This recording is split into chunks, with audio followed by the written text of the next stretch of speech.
Hello students, most welcome in Anoop classes. और यहाँ पर हम लोग 60 डेज का क्रैश कोर्स कर रहे हैं मैथमेटिक्स का, जो कि 12th मैथमेटिक्स का लर्निंग हम लोग कर रहे हैं, जो कि एनसीईआरटी आपका बेस्ड है, यूपी बोर्ड, सीबीएसई बोर्ड और आईसी बोर्ड। जहाँ पर भी मैथमेटिक्स जो कंटेंट है वो यूज हो रहा है, वो आप यहाँ पर सीख सकते हैं। तो हम लोग अभी तक 14 डेज का जो है लेक्चर्स रिकॉर्ड कर चुके हैं। आज 15th डे है और आज हम डेफिनेट इंटीग्रल के बारे में पढ़ेंगे। हमने लास्ट क्लास में इंटीग्रल्स के बारे में बात किया, कुछ फार्मूलाज की बात की और कुछ टाइप्स वर्किंग मेथड्स के बारे में बात किया कि हमारे पास हम इंटीग्रल को कैलकुलेट कैसे करते हैं। जैसे सब्स्टिट्यूशन मेथड होता है या ट्रिग्नोमेट्रिक आइडेंटिटीज का यूज करके हम जो हमारे पास इंटीग्रल्स होते हैं उनका हम इस्तेमाल करते हैं। आज हम डेफिनेट इंटीग्रल की बात करते हैं। तो डेफिनेट इंटीग्रल क्या होता है और उसे कैसे कैलकुलेट करते हैं, उन सारी चीजों के बारे में हम सीखेंगे आज के लेक्चर में। ओके, तो पेन कॉपी लेके आप लोग रेडी हो जाइए और हम लोग पढ़ते हैं। तो डेफिनेट इंटीग्रल, तो इसमें होता क्या है कि हम जो इंटीग्रल है उसको फिक्स कर देते हैं। We are just fixing this integral to a limit. Okay, हम कलर चेंज कर देते हैं। दिस वन,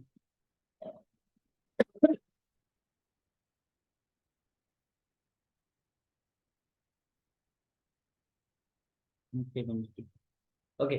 सो हम लोग डेफिनेट इंटीग्रल में होता क्या है कि हम लिमिट्स लगा देते हैं। जैसे कि हमारे पास ए टू बी, मतलब हमने जो है इंटीग्रेशन को फिक्स कर दिया और दिस इज जो एफ एक्स डी है। ओके, तो हम क्या करते हैं कि हम जब सिंपली करेंगे, जो ये हमारे पास एफ एक्स है उसका जो भी इंटीग्रेशन फार्मूले से इंटीग्रेशन आएगा वो इंटीग्रेशन हो जाएगा। इसको हमने कहा कैपिटल एफ एक्स है और फिर इसके ऊपर हमारे पास ये लिमिट्स लग जाती हैं। You can like this. ठीक है, तो कुछ इस तरीके से this is your F B and minus of F A, कुछ ऐसे यहाँ पर कैलकुलेशन होता है। तो यहाँ पर एक न्यूमेरिकल वैल्यू हमारे पास कैलकुलेट के आती है। न्यूमेरिकल वैल्यू या फिर जो ये हमारे पास लिमिट्स हैं इनको हम this is your upper limit कहलाती है और this is known as lower limit. Okay, इस तरीके से हम चीजों को कैलकुलेट करते हैं। तो अभी हम सबसे पहले जो पहले कॉन्सेप्ट जो हम पढ़ेंगे वो हम कि फार्मूला पढ़ेंगे, दैट इज योर सम के फॉर्म में हमारे पास जो इंटीग्रेशन है, जो डेफिनेट इंटीग्रल है उसको लिमिट के सम के फॉर्म में भी लिखा जाता है और फिर वहीं से फार्मूलाज हमारे पास ड्राइव होते हैं। जो हमारे पास अपर लिमिट और लोअर लिमिट का कॉन्सेप्ट आया है ना। तो आइए जरा देख लेते हैं कि कैसे डिफाइन होता है। तो सबसे पहला जो कॉन्सेप्ट है वो है हमारे पास डेफिनिट इंटीग्रल। कभी कभी इसका भी क्वेश्चन आ जाता है, लेकिन बहुत कम ही आता है। बोर्ड के एग्जाम में ये क्वेश्चन बहुत कम ही पूछे जाते हैं, बट पूछे तो जाते हैं। ठीक है, तो definite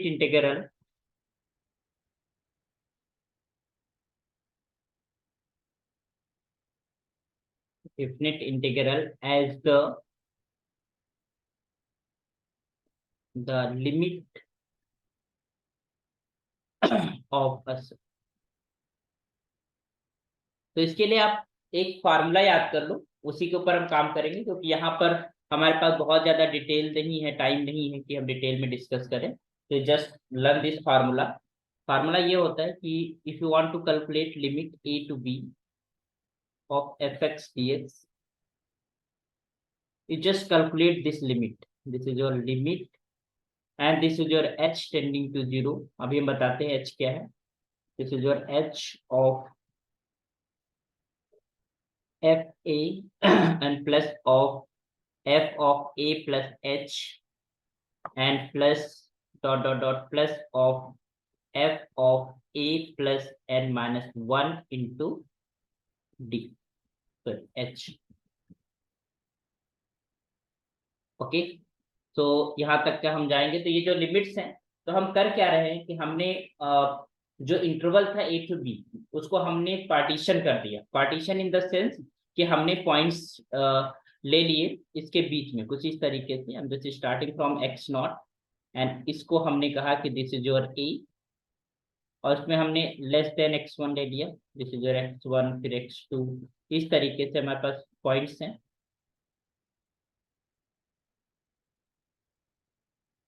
and is less than X and this is your last one B. Okay, तो इस तरीके से पॉइंट्स हैं। तो यहाँ पर हम इक्वली डिस्टेंस ले लिया कि इनके बीच का जो हमारे पास डिस्टेंस है दैट इज योर एच। मतलब हम जो पॉइंट्स को कर रहे हैं और कितने पूरे कैलकुलेटेड हैं, एन पॉइंट्स में हमने ब्रेक कर लिया, एन इन पॉइंट्स में ब्रेक कर लिया। तो हमारे पास कैलकुलेशन एन पॉइंट्स है और इनके बीच का जो डिफरेंस है, मतलब यू कैन जस्ट से कि x I minus x I minus one is just equal to h. This is your difference. Okay, so we if you want to calculate this h, ठीक है, कि हमारे पास कितना होगा equally, अगर equally distributed है तो कितना डिफरेंस होगा, तो you can just say here n is the number of partitions, है ना। तो where we can say where this h can be say b minus a divided by n, है ना। जितना भी लेंथ होगा उसको हमने n से डिवाइड कर दिया तो हर एक इंटरवल का लेंथ आ गया जो स्मॉलेस्ट है। And this will be tending to zero as n tending to infinity. ठीक, तो इन्फिनिटी ये जीरो की तरफ टेंड करेगा, क्योंकि हमारे पास जैसे जैसे हम नंबर ऑफ पॉइंट्स बढ़ाते जाएंगे किसी भी फिक्स इंटरवल के अंदर, हमारे पास जो जो वहां पर हम पॉइंट्स लेंगे उनके बीच का डिस्टेंस भी कम होता चला जाएगा, और वो इन्फिनिटी, जब n इन्फिनिटी की तरफ जाएगा तो वो जो बिटवीन लेंथ है दैट विल बी जीरो, वो जीरो को टेंड कर जाएगा। तो this is known as your integration of definite integral by the limit. इसको ऐसे भी किया जाता है, you can just put in the place of h क्या b minus a upon n, so you can write this formula as well, a to b fx dx is just equal to what, this is your b minus a and this is your limit n tending to infinity 1 by n, ठीक है, and this is your fa plus of f a plus h and plus dot dot dot plus of f of a plus n minus 1 into sorry not d, this is your h clear. तो यहाँ पर हम limit निकालेंगे इसको calculate करके, और फिर हम लिमिट निकाल के हम उस डेफिनेट इंटीग्रल का वैल्यू कैलकुलेट कर लेंगे। ओके, तो this is known as, this definition is known as, this is the definition of, can just write here, known as the definition of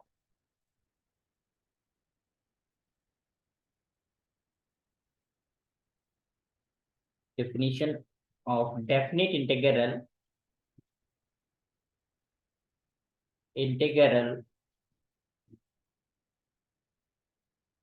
as the limit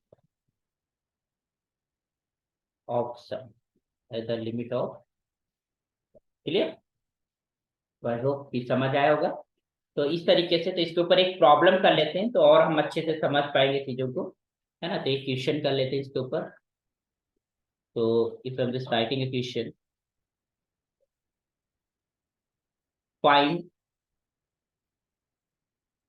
find integral 0 to 2, this is definite integral of x square plus 1 dx as the limit of a sum, limit of a sum, clear. तो आइए जरा उसको calculate करते हैं by the above definition, जो अभी हमने definition पढ़ी है उसको यूज करके, और कैसे सोल्यूशन करते हैं वो भी हमें पता चल जाएगा। तो बाय डेफिनेशन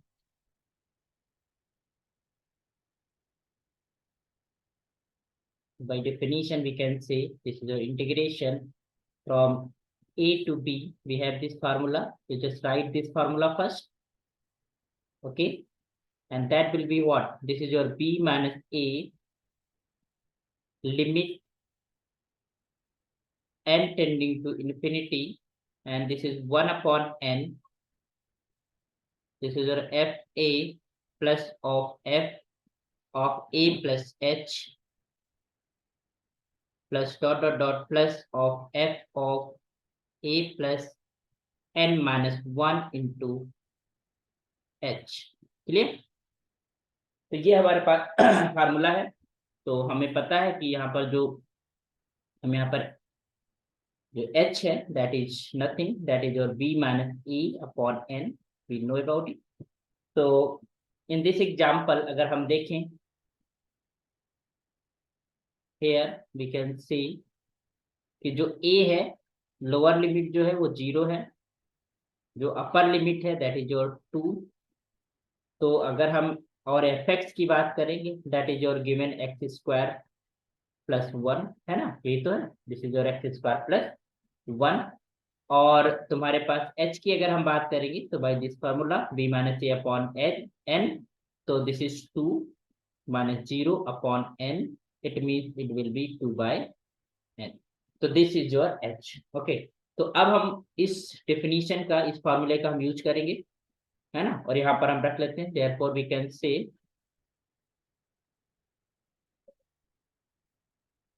रख देते हैं यहाँ पर ये 0 to 2 of x square plus 1 of D x is just equal to what, b minus a मतलब 2, this is your limit n tending to infinity 1 upon n।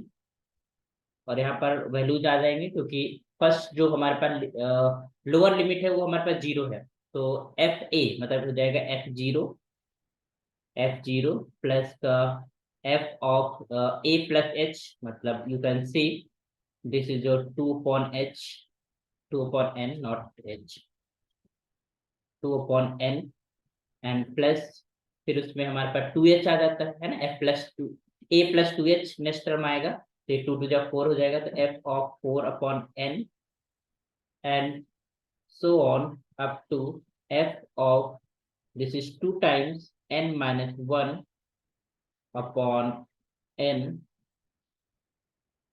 Okay, so now you can put here values, function की values हम रख देते हैं। तो function का value पता है हमारे पास क्या था, F X is two X square plus 1। तो पहले हम बात करते हैं एन टेंडिंग टू इन्फिनिटी, हमें लिमिट निकालना है, 1 अपॉन एन यही रहने दो। अब इसके ब्रैकेट के अंदर रखते हैं, पहले तो 0 रखेंगे, तो 0 रखेंगे तो पहला वाला जो f0 है वो 1 आ जाएगा। फिर हम रखेंगे क्या, x की जगह पर 2 अपॉन एन, तो जब 2 अपॉन एन रखेंगे तो 2 का स्क्वायर अपॉन n का स्क्वायर प्लस का 1 ये आएगा। फिर हमारे पास आ जाएगा दैट इज इक्वल टू 4 का स्क्वायर अपॉन n का स्क्वायर प्लस 1, कुछ इस तरीके से। एंड इस तरीके से हमारे पास जो लास्ट टर्म हो जाएगा वो 2n माइनस 2 का whole square divided by n square, है ना, एंड प्लस ऑफ 1। कुछ इस तरीके से हमारे पास रिजल्ट्स आ जाएंगे, वैल्यूज आ जाएंगी फंक्शंस की, और इनको हम सब ऐड के फॉर्म में लिख देंगे। अब हम इसमें क्या करते हैं, थोड़ा रीअरेंज करते हैं और अपनी लिमिट को कैलकुलेट करने की कोशिश करते हैं। ठीक है, तो रीअरेंज करेंगे, let us write here limit this is n tending to infinity 1 upon n। ध्यान दीजिएगा ये जो 1 है दिस इज 1 हेयर 1 हेयर 1, है ना, और वी नो दैट कि ये हमारे पास कहाँ से 0 से लगाकर n माइनस 1 तक जा रहे हैं। तो यहाँ फर्स्ट में 1 टर्म है, इसमें 1 टर्म है, तो पूरे जो टर्म्स हैं वो कितने हैं, n टर्म्स हैं। तो you can just write here 1 plus 1 up to 1, ये कितने टाइम्स है, this is your n times, है ना, n टर्म्स है तुम्हारे पास। ठीक, ये 1 हमने सब सारे सारे जो फंक्शन की वैल्यू थी उन सब में से n 1 हमने निकाल लिया। फिर हमारे पास रिमेन्स क्या बचेगा, 2 की स्क्वायर अपॉन n स्क्वायर, 4 का स्क्वायर अपॉन n स्क्वायर। तो हम इसमें से क्या कर कॉमन ले सकते हैं, हम इसमें से n 1 अपॉन n स्क्वायर भी कॉमन ले सकते हैं, और अंदर बचेगा 2 का स्क्वायर, है ना, प्लस का 4 का स्क्वायर एंड प्लस का up to this is your 2n minus of 2 का होल स्क्वायर। क्लियर, कुछ इस तरीके से हमारे पास चीजें बचेंगी। 2, ध्यान दीजिएगा limit n tending to infinity this is 1 upon n, this is simple calculation, you know that कि 1 को जब n टाइम्स हम ऐड करेंगे you will get n।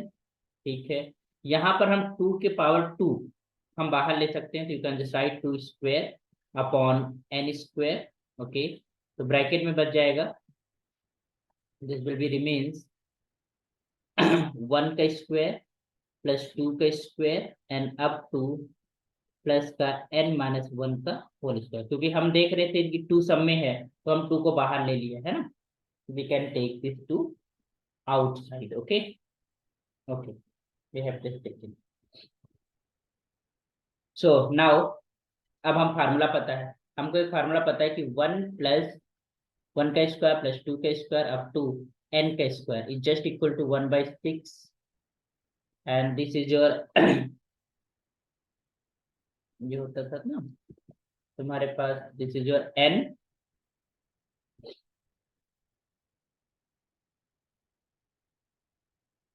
This is your n plus one और 2n प्लस वन, कुछ इस तरीके से हमारे पास सम होता था है ना, नेचुरल नंबर की स्क्वायर का जो सम, n नेचुरल नंबर की स्क्वायर का सम, ये फार्मूला होता था। तो यहाँ पर भी ये फार्मूला लगा सकते हैं। तो this is two limit this is your n tending to infinity, this is 1/n, ध्यान दीजिएगा this is your n is obvious, this is two square upon n का स्क्वायर। यहाँ पर हम जब ये फार्मूला लगाएंगे तो एक चीज ध्यान रखिएगा, यहाँ पर हम वन से लगाकर n माइनस वन तक जा रहे हैं। यहाँ पर जो टर्म्स हैं, नंबर ऑफ टर्म्स इस वाले में कितने हैं, n माइनस वन टर्म्स। तो जहां n इस फार्मूले में रखते थे उसकी जगह पर क्या रखेंगे, n माइनस वन। तो हमारे पास फार्मूला क्या बनेगा, n minus one into n और into this is two of n minus one and plus of one, कुछ इस तरीके से, and divided by 6 this will be the formula. Clear, तो you can simplify it, simply अब simplify कर लीजिए, to limit this is your n tending to infinity 1/n and this will be your n plus का 2 का square upon n का square, और यहाँ पर क्या हो जाएगा तुम्हारे पास, this is your n minus one, एक ब्रैकेट में ये हो जाएगा n, और यहाँ पर हो जाएगा मल्टीप्लाई करेंगे ब्रैकेट में तो 2n minus two plus one, मतलब माइनस वन बच जाएगा, and divided by 6। Okay what it, तो ये हमारे पास रिमेन्स हुआ। तो now let us cancel out, क्या कैंसिल हो रहा है, कितना हम कैंसिल कर पा रहे हैं। तो यहाँ से हम टू का स्क्वायर है, एक टू काटा तो यहाँ थ्री हो जाएगा, और यहाँ से एक n हमने कैंसिल आउट कर दिया। बाकी हम देखते हैं two limit n tending to infinity 1/n and that will be n है, और प्लस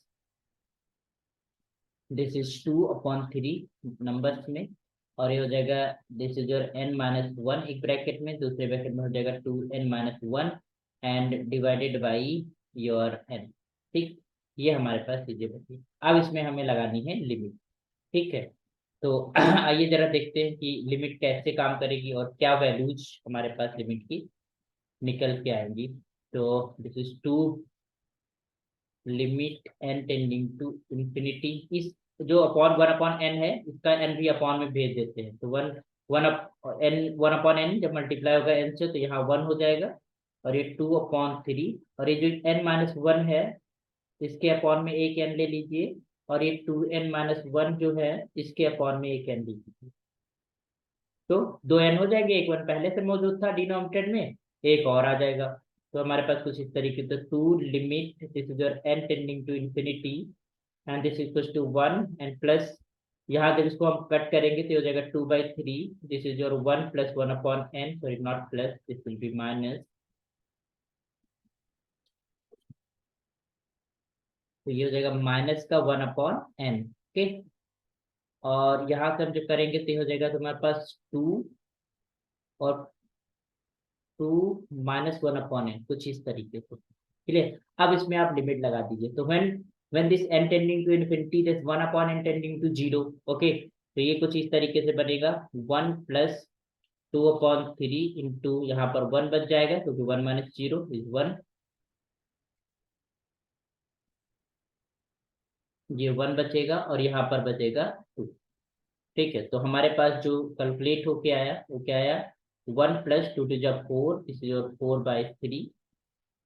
ओके, तो यहाँ पर सॉल्व जब करेंगे तो ये हो जाएगा तुम्हारे पास थ्री, थ्री वन जाती है थ्री और four 7/3। Okay, and 7 to the 14, ये हो जाएगा आंसर 14/3। तो this is the answer, it means that कि जो आपका इंटीग्रेशन है, value of the integration from 0 to 2 of x² + 1 of dx is just equal to 14 upon 3. This is your answer. Okay, तो we got the process कि हम जो limit सम है उससे हम कैसे किसी डेफिनेट इंटीग्रल का वैल्यू कैलकुलेट करते हैं। ठीक है, it will B for all the integral which is definite, you can apply this process and you can able to calculate the definite integral। Okay, तो ये एक प्रोसेस है, इसको आप एक दो बार और देखिए, इसी वीडियो को आप रिपीट करके देखिए और समझिए चीजों को, तो आप इसको आसानी से कर पाएंगे। ओके, तो कुछ चीजें हैं जिनको हम समझते हैं, जैसे कि पहली बात है कि फंडामेंटल थ्योरम ऑफ कैलकुलस, जैसे कि एरिया थ्योरम है, कि हमारे पास जो डेफिनेट इंटीग्रल है वो एक्चुअली निकलता क्या है, वो क्या चीज कैलकुलेट करके हमको देता है।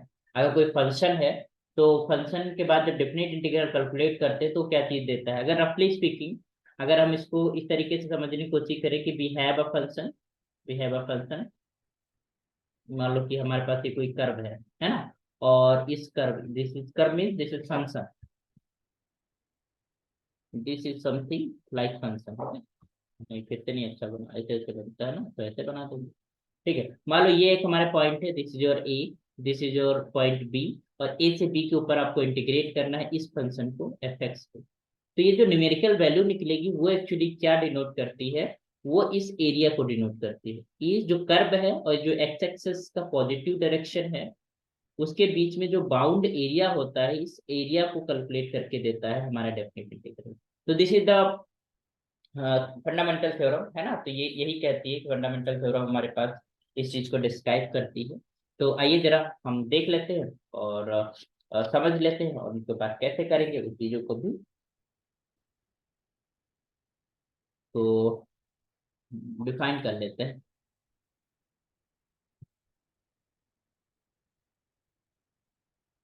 मान लो कि चलो बना देते हैं।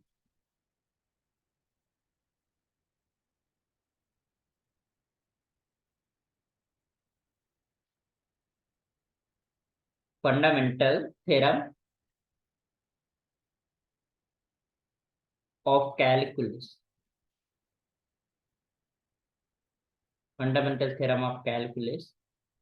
तो सबसे पहले हम बात करेंगे एरिया फंक्शन की।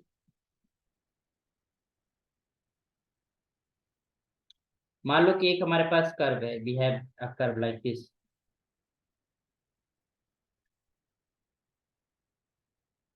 ये रफ फिगर है तो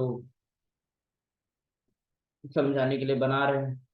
तो this is something curve y equals to F X मान लो।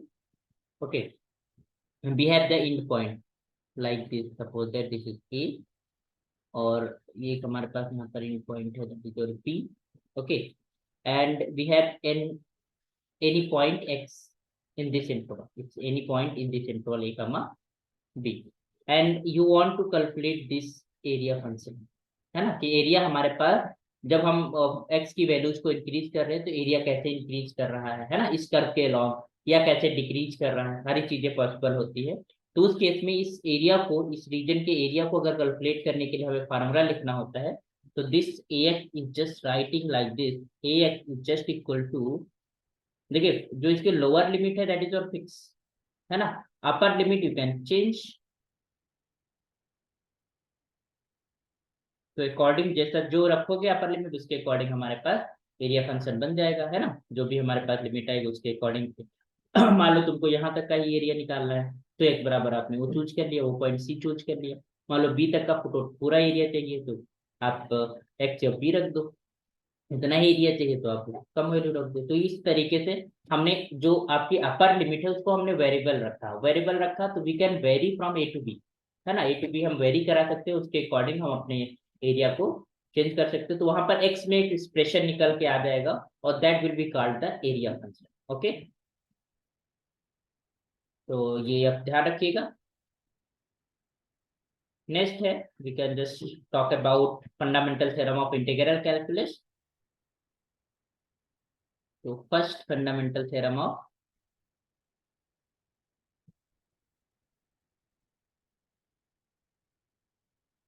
ओके,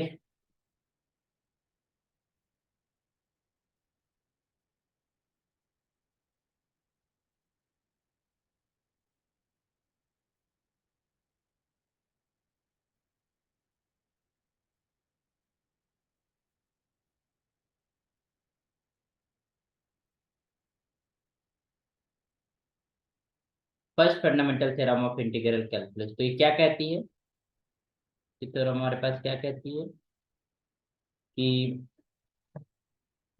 जो एरिया फंक्शन आता है उसका अगर हम डेरिवेटिव निकालते हैं तो we get the same curve again, या सेम फंक्शन हमें फिर से मिल जाता है। तो यू कैन से कि let F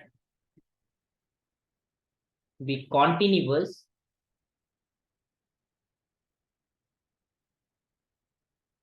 be a continuous function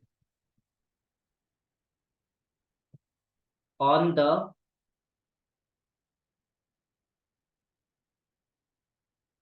closed interval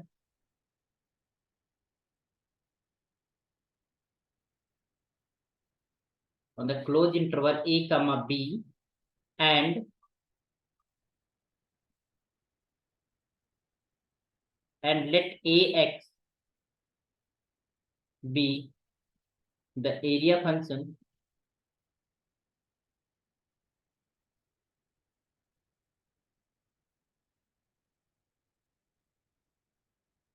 then a dash x is equals to fx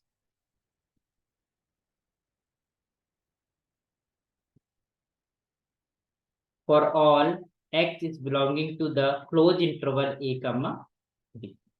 तो अगर हम एरिया फंक्शन हमारे पास पता है, we know the area function, तो उसका अगर हम डेरिवेटिव करते हैं we get again the function curve जिसके लॉन्ग हम एरिया कैलकुलेट कर रहे हैं। Okay, so let us discuss about the second fundamental theorem. वो क्या कहती है,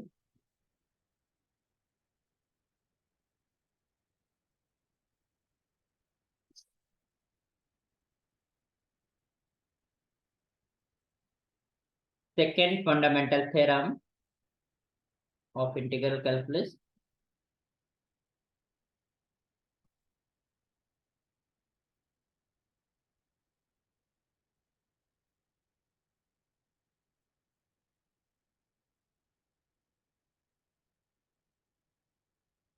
calculus, so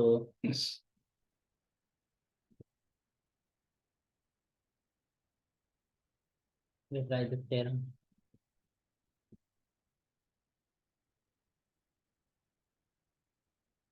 So let f be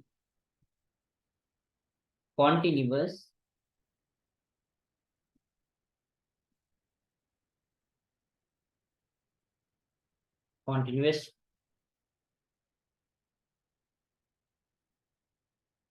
defined on the closed interval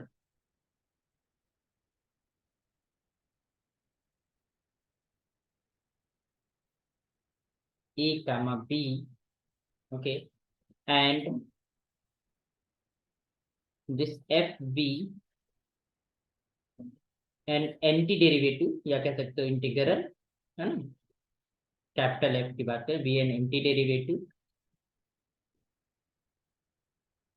of f, या यू कैन से कि integral of small f, then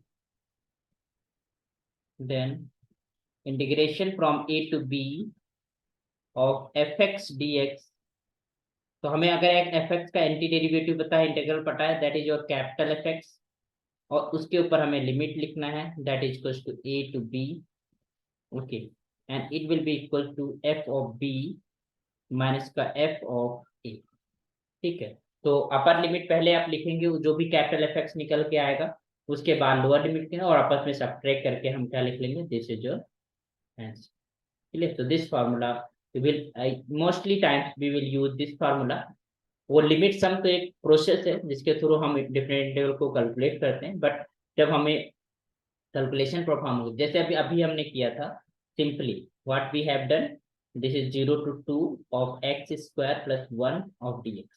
तो we know that कि x square का जो इंटीग्रेशन होता है वो एक्स क्यूब अपॉन 3 होता है, एंड प्लस ऑफ 1 का क्या हो जाएगा, एक्स हो जाएगा। अब इस पे हम क्या लगा देंगे, लिमिट फ्रॉम 0 to 2। तो पहले हम 2 रखेंगे जहां एक्स है, तो ये हो जाएगा 2 का क्यूब अपॉन 3 प्लस ऑफ 2 एक ब्रैकेट में, माइनस बाकी तो 0 है तो 0 रख देंगे। तो 2 मतलब 8/3 plus of 2, this is you have, and now what you got, this is your 8 and 3 2 just 6 divided by 3, तो क्या आ गया 14/3। तो दिस इज द टेक्निक या मेथड कि हम डेफिनेट इंटीग्रल को इस तरीके से कैलकुलेट करते हैं। तो हम पहले तो हम जो भी एफ एक्स होगा उसका हम इंटीग्रल लिख लेंगे, और इंटीग्रल के लिए हमने बहुत सारे फार्मूलाज देख चुके हैं, तो इंटीग्रेशन लिखना इजी हो गया। इंटीग्रल जब हम लिख लेंगे तो उसमें अपर लिमिट अप्लाई करेंगे पहले, और उसके बाद लोअर लिमिट अप्लाई करेंगे, फिर अपर लिमिट का जो वैल्यू आएगी उसमें से लोअर लिमिट को सब्ट्रैक्ट कर देंगे, then you will get the definite integral from a to b of a function f x. Okay, तो आई होप सो कि चीजें समझ में आ रही हैं। तो एक आधा क्वेश्चन कर लेते हैं इसी के ऊपर, कुछ एग्जांपल्स कर लेते हैं।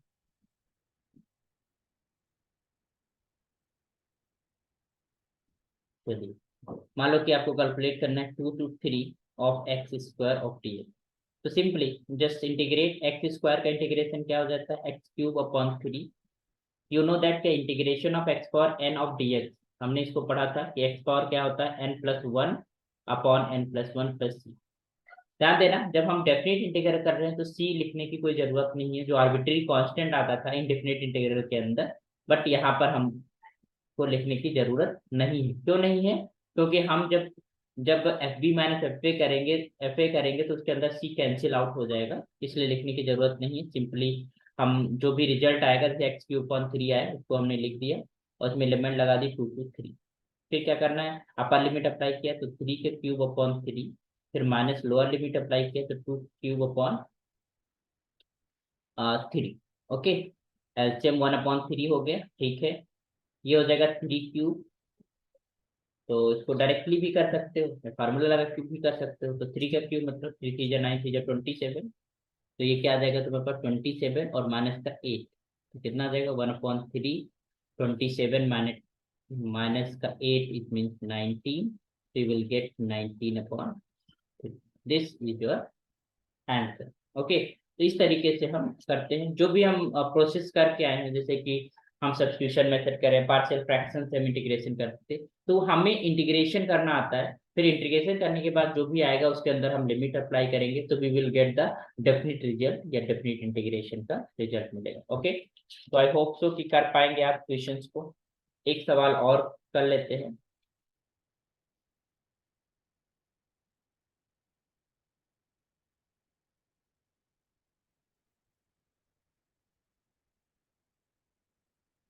जैसे कि क्वेश्चन है कि if I just want to calculate the limit of this is from 1 to 2,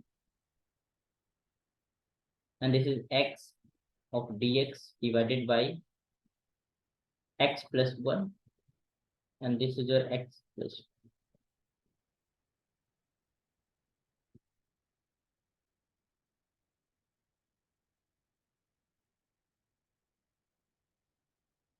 x plus 2। ठीक, दिस इज, तो अभी हम डायरेक्टली तो इसका इंटीग्रेशन का फार्मूला आता नहीं, इसको हम जब करेंगे तो पार्शियल फ्रैक्शन से करेंगे। तो यू नो दैट कि हम पार्शियल फ्रैक्शंस को कैसे ब्रेक करते हैं, x+1 है और यहाँ पर क्या है x+2।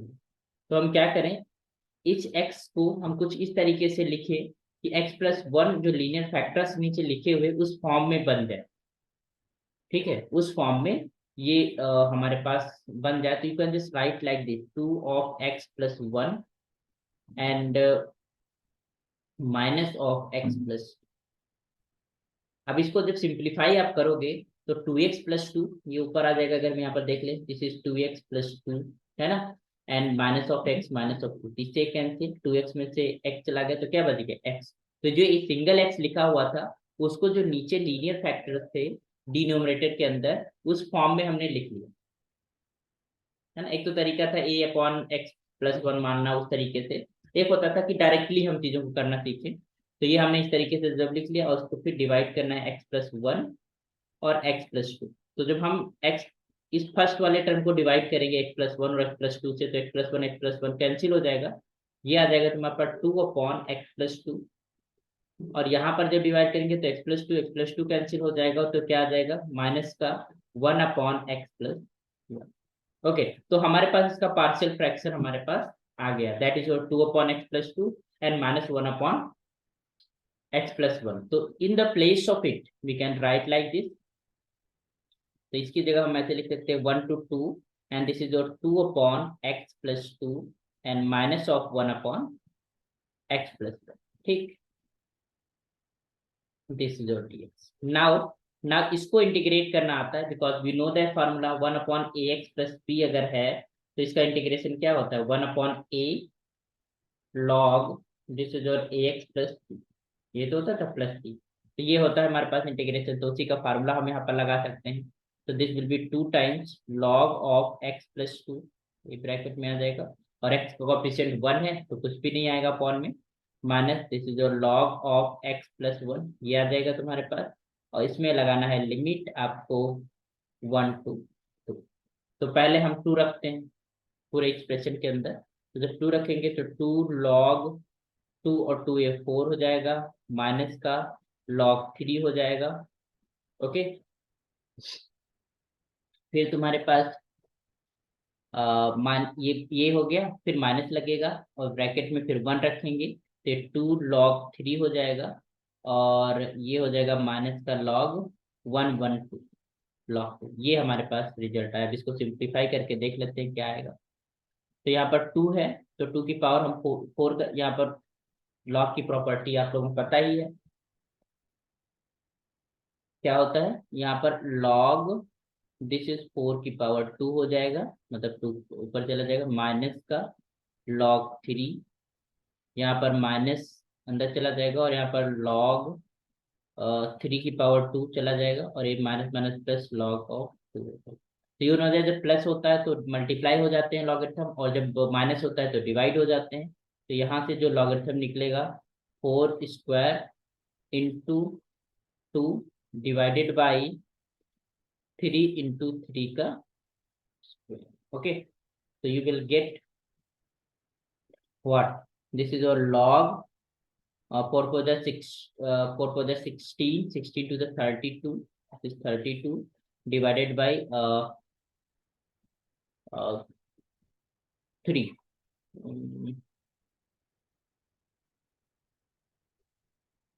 3 की पावर 3 मतलब 27, दिस वन यू हैव। तो हमारे पास जो logarithmic value I that is your log, ये जो हमारे पास रिजल्ट निकला that is 32 upon 27, this is your है। तो इस तरीके से हम डेफिनेट इंटीग्रल्स को करते हैं, कुछ नहीं करना, जो इंटीग्रेशन हम लोग पढ़ा, जो इंटीग्रेशन के फार्मूलाज पढ़ा, उनसे हमें क्या करना है, उस इंटीग्रल का इंटीग्रेशन निकालना है, जो भी रिजल्ट आएगा, जो भी एंटी डेरिवेटिव आएगा, ठीक है, उसके ऊपर आपको लिमिट्स अप्लाई करनी है, अपर लिमिट और लोअर लिमिट। ओके, तो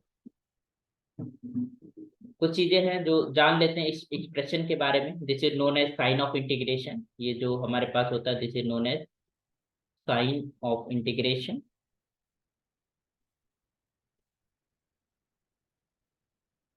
ठीक, और dx मतलब dx किसके रिस्पेक्ट में है ना, तो x के रिस्पेक्ट में, with respect to x, we are integrating with respect to x, है ना।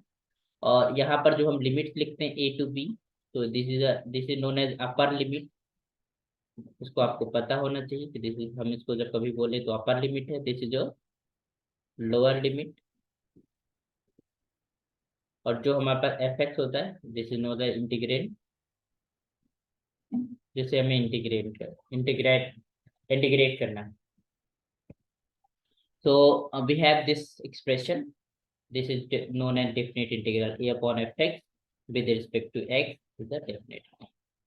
ओके, तो इस तरीके से हम डेफिनेट इंटीग्रल की शुरुआत करते हैं, और जो इंटीग्रल के फार्मूला है वो सारे काम करेंगे, बट डेफिनेट इंटीग्रल में हमारे पास लिमिट्स आ गए तो हमारे जो कांस्टेंट टर्म हम ऐड करते थे वो अब हम ऐड नहीं करेंगे, क्योंकि उसको सब्ट्रैक्ट करने में हमारे पास कांस्टेंट टर्म नहीं आएगा जब उनको आपस में सब्ट्रैक्ट करें।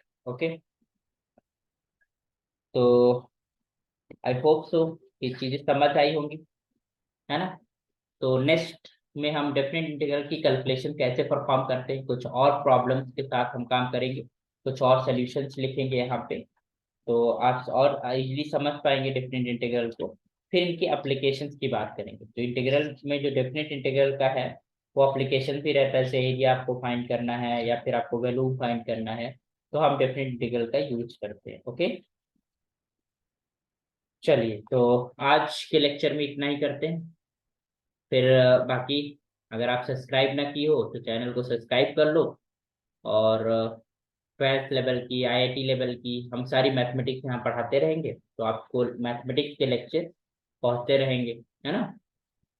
तो आप जो है सब्सक्राइब कर लीजिए चैनल को।